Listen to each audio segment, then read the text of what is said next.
bibliologia, a gente viu então que quando a gente começa a estudar bibliologia, o que vai acontecer? Nós vamos levantando os critérios, porque temos que passar pelos filtros, né? Filtro das escrituras. Falando em filtro, nós temos o livro de Josué. Josué ocupa o lugar do Moisés, escreve um livro, e esse livro ele tem uma quantidade de capítulos. Eu acho que eu vou dar uma segunda oportunidade para o senhor. 24 capítulos. É a data do meu vizinho. Aí, facinho. 24 capítulos. E foi o Josué que escreveu o livro inteiro? A tradição, mais uma vez, a tradição bíblica diz que foi Josué quem escreveu o livro de Josué. Tradição. O que não impede de outras pessoas terem também auxiliado Josué, escrito e depois ele redigido. Mas a tradição vai dizer que foi Josué que escreveu este livro, livro de Josué. E vai nos levar para o período das conquistas da terra de Canaã. Bem, início da conquista da terra de Canaã sob o comando de Josué. Início do período dos juízes. Por que período dos juízes? Mais uma chave de minimoteca para vocês. O que é minimoteca? É uma técnica de memorização. Você tem o primeiro período. O primeiro período é chamado de pré-diluviano, tá? Qual que é o período pré-diluviano? Antes do dilúvio. Pré-diluviano. Vai até o capítulo 6 de Gênesis. Capítulo 7 já vai acontecer o dilúvio, correto? Sim. Aí depois vai ter o período pós-diluviano, após o dilúvio. Então, esse período pré-diluviano, Gênesis 1 até o capítulo 6. Pós-diluviano, capítulo 7 até o capítulo 12 ou 11. Por que pós-diluviano? Porque depois vai vir a era patriarcal. O que é a era patriarcal? É a era dos patriarcas. Quais são os patriarcas? Abraão, Isaac, Jacó e José. José também é patriarca. Período patriarcal. Depois do período patriarcal, para onde que nós vamos? Aí nós vamos para o período do cativeiro egípcio ou da escravidão no Egito. Então, o período da escravidão. Depois do período da escravidão, quem é que surge no período da escravidão? Moisés. Quanto tempo demora? Peregrinação no deserto? 40 anos. O que Moisés ele é? Moisés ele é legislador, é ele que escreveu a lei, tá bem? Moisés ele é um poeta, escreveu de maneira poética. Moisés ele é também um juiz. Lembra que ele estava julgando o povo, estava quase morrendo de cansado? Aí o Jetro, sogro dele, falou para ele parar com aquilo, senão ele ia diminuir a idade dele e ia matar o povo também. Ele era o juiz, então ele é o primeiro juiz. Quem é o primeiro juiz? Moisés é o primeiro juiz. Era patriarca? É patriarca também, mas da casa dele. Ele não é patriarca de Israel. Patriarcas de Israel é Abraão, Isaac e Jacó. Abraão, Isaac e Jacó. E o José vem também porque está no livro de Gênesis. Mas os patriarcas é Abraão, Isaac, Jacó. Moisés, legislador. Terminou com a morte de Moisés. Entramos no período dos juízes. Período dos juízes, aproximadamente 230 anos de juízes. Qual que é a característica dos livros do período dos juízes? É que Deus, ele levantava um juiz chamado libertador nacional. O juiz é um libertador nacional, pastor Osiris. Libertador nacional. O que é um libertador nacional? Vinham os midianitas e tomavam conta. Deus levantava um libertador, combatia os midianitas e libertava Israel. Vinham os fariseus, Deus levantava. Vinham os cananeus, Deus levantava. Então surgia um inimigo, conquistava, vinha um libertador e libertava. Esse libertador, além dele libertar, ele era sempre um general do exército, tá bem? Não é que ele era general antes, ele se tornava general de um exército. Como sendo general de um exército, o exército seguia ele, lutava contra o inimigo, libertava Israel, o povo ficava um período buscando ao Senhor, e ele, nesse período, ele julgava as causas de Israel, julgava. E você vai ter alguns períodos assim, dentro do período do juízo, os famosos heróis da fé. Então, o grande herói da fé, como o Jefté. Olha só, o Jefté, um gigante na fé. Líderes que foram fortes na fé. Alguns líderes que foram vacilantes na fé. como o Gedeão. Gedeão foi vacilante na fé. Não, mas ele é o mais famoso de todos os juízes. Por que ele é vacilante? Porque você lê o texto e ele não queria atender o chamado de forma alguma, e ele colocou Deus à prova 2 vezes, e ele serve de modelo para a gente, até criticou, né? Não, não covarde não, né? Não é um vacilante. É assim, só vou se, né? Então, ele é um modelo, mas ele não é o modelo, bem? Agora, e existem os líderes fracassados na fé. Esses líderes fracassados na fé começam com o próprio Sansão. Sansão foi um fracasso na fé. O Espírito do Senhor se apossava dele e ele, por vingança, ele batia nos filisteus, por vingança. Pode ver que todas as vezes que ele bateu nos filisteus foi para ser vingança pessoal, é raiva dele. E era um homem ousado, né? Pegou 30 raposas, ó, uma raposa. Quem pega uma raposa aqui? É até difícil pegar até uma galinha, né? Você já saiu correndo atrás de galinha? Já? Alguém foi de interior aqui, teve que pegar galinha? Eu já. Eita, sai correndo para cá, a galinha aparece, né? Dá uns dribles legal, né? Já ganhei um monte de bala. Brigou com o Rottweiler? Misericórdia, hein? É um Sansão. Mas pegou 30. Pegou 30 raposas, colocou fogo no rabo das raposas e soltou nas searas dos filisteus. O homem era um imortal, tá? O Sansão era um imortal, por causa que ele, no meio de um exército de milhares e milhares de soldados que sabem manusear a espada, os filisteus, eles eram os povos mais avançados que havia naquele tempo, naquela região, porque eles tinham espadas de ferro. Era o único povo do mundo que tinha tecnologia do ferro. E os outros povos, tecnologia do bronze. Então você pega uma espada de bronze e uma espada de ferro, qual vai quebrar? É de bronze. E os judeus, qual a espada que eles tinham? De bronze. Qual que é a espada dos filisteus? De ferro. Os filisteus, eles tinham os carros, sabe? Os carros velozíssimos, alta tecnologia. Aí a Bíblia diz que o homem pega lá a cabeça de um bicho morto, nem a cabeça inteira, só a queixada do bicho morto, e ele com uma queixada que não quebra, até o bronze quebra. Por isso que a Bíblia é um livro fantástico, mas tem que ser crente biruta para acreditar na Bíblia. Um osso na mão de um camarada contra 1000 soldados com espada de ferro, treinados para a guerra, chamados povos do mar, saem e vencem. Ele sozinho não tomou um corte mortal. Não teve um cabra macho para poder dar uma espadada no cara pelas costas, para cortar o pescoço dele. Não, a Bíblia diz que com uma queixada de jumento foi lá e sentou e matou 1000 filisteus, matou. Não era de bronze, não era de pedra, era de osso. É uma lenda. Não, a força de Deus é a força de Deus. Isso, a força de Deus, mas ele é queixada. Hã? Mas a arma que ele usava, queixada. Não importa a arma, a arma está sem arma.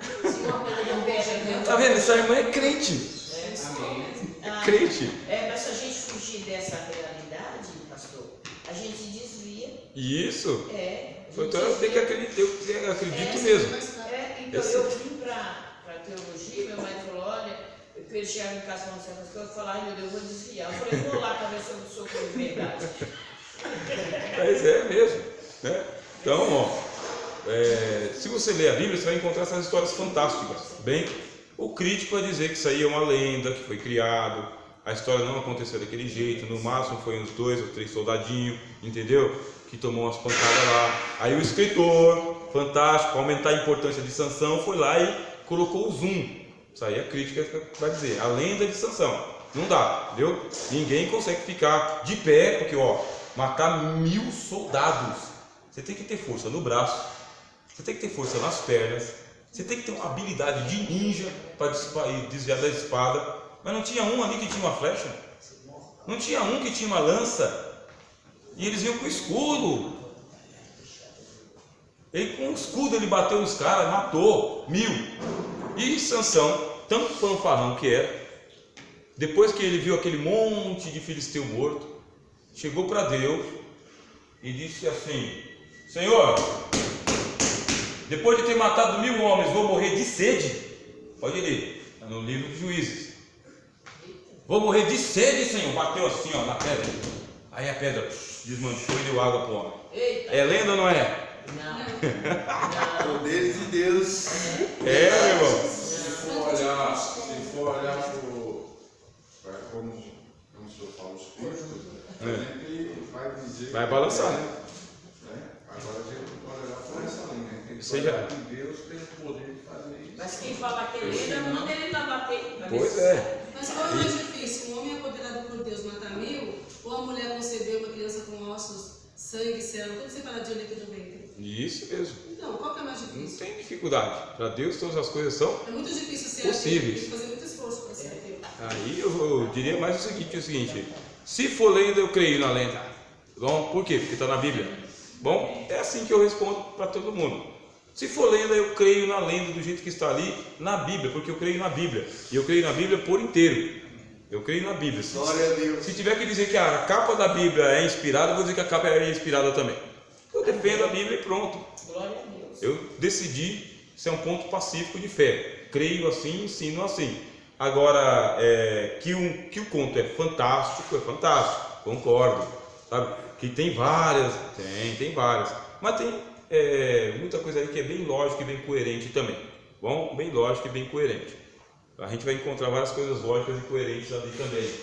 O que nos leva aqui para o período dos juízes. Como que termina o período dos juízes? Um fracasso total. Uma apostasia geral da nação. Bem geral. E por que apostasia geral? Os levitas, eles não estavam cumprindo a parte deles. Porque depois da morte de Josué, tinham as 12 cidades de refúgio. E o que fizeram os levitas? Eles começaram a correr atrás de ganhar dinheiro. Guerra para tudo quanto é lado. Tempo de guerra tem fome, bom? Muita fome. Não dá tempo de plantar nada. Lembra lá do Gideão? A gente planta, vem os midianitas e roubam. Então não adianta plantar nada. E os levitas ficaram à míngua. Levita ficou tudo pobre. A nação de Israel se desencaminhou totalmente. Chegou um ponto que você lê no livro dos Juízes, que um levita, ele se alugou como sacerdote para uma família. As famílias começaram a contratar o serviço profissional da religião. Pastor particular. Tem um lugar bom para você aqui. Aí começou lá a ter um ministério pastoral dentro daquelas casas. E o negócio estava realmente assim escandaloso e Deus não estava mais levantando nenhum juiz, nenhum. Porque o livro de Juízes começa assim: os filhos de Israel se esqueceram da lei do Senhor, abandonaram o estatuto do Senhor. Aí Deus deixava que o inimigo viesse, tomasse conta para eles clamarem ao Senhor. Quando eles clamavam ao Senhor, o Senhor lhes levantava um libertador. O libertador vinha, libertava o povo e pronto, entregava depois o povo de novo. Que você vai... É gostoso ler o livro de Juízes, tá bem? Ele é um livro verdadeiro, histórico, tem histórias fantásticas e tem histórias cruéis. Histórias cruéis de estupro. Uma mulher foi estuprada, depois de ter sido estuprada foi devolvida para o marido dela. O marido pegou, dividiu a mulher, cortou ela em pedaços e enviou os pedaços da mulher para os filhos de Israel. Está vendo o que está acontecendo aqui? Quem não se ajuntar comigo, que o Senhor despedace vocês. Porque é o que está acontecendo, as mulheres estavam sendo estupradas, havia muita violência. É nesse tempo que tem o Eli, tá bem? Sumo sacerdote, Eli, junto com os seus filhos. Qual é o nome dos filhos de Eli? Ofni e Finéias. Viviam no tabernáculo. Eli estava gordão, sabe? Comendo muita carne, porque tinha que fazer um churrasco. Os filhos dele também, tudo sadio, sabe? Ele era o pastor presidente da época, estava muito bem. Mas Israel, espiritualmente morto. Porque havia um costume naquela época. Agora nós estamos aqui na arqueologia. Eu vou dar uma parada, tá bem? Para pegar o horário com vocês aí, que eu estou perdido. Que hora que é? Agora são 20 para 6. 20 para 6. Nós temos um acordo de irmos até umas 6h30. Vocês estão cientes? Amém. Né? Precisa sair mais cedo. Precisamos sair mais cedo? Então deixa passar para o que vem, professor. Tá bom. Então eu termino isso aqui e a gente já toma um cafezinho e zarpa. Então, o que está acontecendo naquele tempo? Como que eram as religiões daquele tempo? Nas religiões daquele tempo, eles tinham um costume, que era o costume da prostituição sagrada. Costume. Então, o Deus, ele era um Deus que ele fazia um culto de fertilidade. Para que ele fertilizasse as mulheres, ele exigia que se fizesse a prostituição sagrada. Então, nos templos haviam as meretrizes que elas entregavam o corpo aos deuses, em consagração aos deuses, e todo o ato sexual que tivesse praticado por ela era em honra ao deus da fertilidade. Baal tinha um monte, sabe? Em Canaã tinha um monte de deuses de fertilidade. Um monte. Deus da fertilidade, fertilidade da terra ou fertilidade do útero das mulheres. Tinha as prostitutas, que eram prostitutas sagradas, profissionais do sexo, que vendiam o sexo para que o dinheiro fosse revertido para o santuário. O que faziam os viajantes? 1000 quilômetros de viagem, só caravana de homem, parava no templo sagrado, adorava aos deuses e ia para a tenda da meretriz. É assim, isso é um mundo antigo. Muito comum, é muito comum, muito. Vocês lembram a história de Judá, né? Judá foi até Tímna, lá ele pegou e entrou a uma meretriz, que não era meretriz, era Tamar, a nora dele. Era muito comum encontrar mulheres espalhadas vendendo o serviço sagrado do sexo. Muito comum mesmo, natural. E o que acontece com o tabernáculo que Moisés tinha montado no deserto? Aquele tabernáculo ele foi profanado, diz o profeta Jeremias e diz também o livro de Atos, que pegaram o tabernáculo de Moisés e transformaram no tabernáculo de Moloque. Tá? Os israelitas não sabiam diferenciar entre Deus Jeová e Moloque. Mesma coisa para eles. Quem pedia um pouco era o Senhor Moisés. Para Moisés era Jeová. Para os sacerdotes que estavam ali era Jeová. Mas para aquele camarada que estava a 200 quilômetros de distância, 150, eu vou no templo de Moisés lá, vou invocar Moloque. E invocava Moloque lá dentro. E invocavam não só Moloque, invocavam os exércitos dos céus e sacrificavam a eles. É isso que é a história da peregrinação no deserto. O Senhor fala: foi para mim que vocês ofereceram o sacrifício? Não foi para a rainha dos céus? Invocavam lá. Moisés morreu, Josué morreu. O tabernáculo estava numa desordem, espiritualmente mortos, entregue na mão de filisteus, midianitas, cananeus, todo esse povo aí. Aí tem um sumo sacerdote Eli, e ele tem 2 filhos. Os 2 filhos, eles transformam o tabernáculo do Senhor Deus Jeová num culto de prostituição sagrada. A diferença é que o prostituto era eles. Era eles que vendiam o serviço. A Bíblia diz que as filhas de Israel vinham e eles ficavam com todas as filhas de Israel que eles queriam. Então tinha uma prostituição sagrada no santuário. Cá para dentro. Fazer o que era mal aos olhos do Senhor. Nesse tempo os filisteus se agigantaram cada vez mais e vieram contra o povo de Israel, e o sacerdote Hofni e Finéias pegaram a arca do Senhor e disseram: Senhor, pai, nós vamos levar a arca lá e nós vamos ganhar, porque eles tinham a arca como sendo um símbolo de poder, mas não era só símbolo, era uma arma de batalha.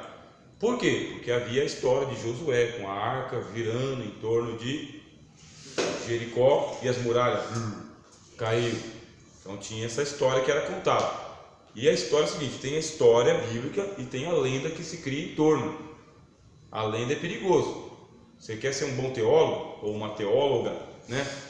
O que você vai fazer? Você vai ler o texto e vai ficar com o texto. E cuidado com a lenda que está em volta do texto. A lenda é demais. A lenda é aquela que diz que o Elias foi para o céu num carro de fogo. Isso é a lenda. Mas não foi num carro de fogo. Foi num redemoinho. O carro de fogo só separou. Eliseu para um lado, Elias para o outro. Então a lenda é aquilo que se conta mais. Então a arca, ela girou em torno de Jericó. Ótimo. No ombro dos sacerdotes. Ótimo. Foi ela que derrubou as muralhas de Jericó? Não foi. Foram as trombetas que derrubaram as muralhas de Jericó? Não foi. O que foi que derrubou as muralhas de Jericó? O grito do povo. Gritai. Aí eles gritaram. Quando eles gritaram, o muro caiu. Mas o grito foi o último passo. Porque o primeiro passo foi dar as voltas, tocar as trombetas, andar com a arca. Mas criou-se uma lenda em volta da arca, que era uma arma poderosíssima. Uma lenda que se espalhou assim em volta, que a arca tinha derrubado as muralhas de Jericó. Essa era a lenda. Os Hofni e Finéias foram lá no Santo dos Santos, não podiam, tá bem? Não podiam. Quem que podia entrar no Santo dos Santos? A aula de Pentateuco. Quem? Só o Só o sumo sacerdote. A arca era para ser levada para o campo de batalha? Não tinha ordem para isso. Não tinha. Colocava-se um véu. Só o sumo sacerdote podia entrar lá onde estava a arca do Santo dos Santos. Só. Os dois eram sumos sacerdotes? Não. Quem era? Eli. Mas eles entraram contra a ordem de Eli. Pegaram a arca e levaram. Era para levar em 4 homens, mas era só Ofni e Finéias. E aí? O que esses caras fizeram? Uma barbaridade. Quebraram tudo quanto é regra. E levaram. Quando eles viram que levantaram a arca do triunfo, sabe? E tocou o shofar, fizeram um avivamento daqueles que agora vai cair o poder de Deus. E não era poder de Deus coisa nenhuma. Fizeram um avivamento tão grande, que os filisteus, no acampamento deles, disseram: os deuses dos israelitas desceram para pelejar contra nós. Ficaram tremendo. Aí vocês que são pregadores, leiam essa história, vocês vão gostar, porque um filisteu, sem o Espírito Santo, pegou e fez um discurso de oratória para o exército e disse: esforçai-vos, cada um de vocês pegue a sua espada, porque senão vocês vão cair e vão ser escravos dos israelitas, sejam homens. Aí você pode ir lá fazer um paralelo entre a arca na mão do desviado e a palavra na mão de um descrente. Qual que é a mais poderosa das armas? Quem venceu? Os filisteus venceram. Dá uma pregação, porque os filisteus, falando uma palavra de motivação, foram mais hábeis do que o pessoal com a arca da fantasia e da superstição e do corredor de sal e da água ungida e do hiperpastor. Não? atualidade é assim mesmo, né? Oi? Das Na trevas. atualidade de hoje, então. às vezes, o descrente ele consegue calar o... Isso, o descrente tem um poder de oratório. E aqui está, tá bem? Final do livro do período do juiz. Quem é o último juiz?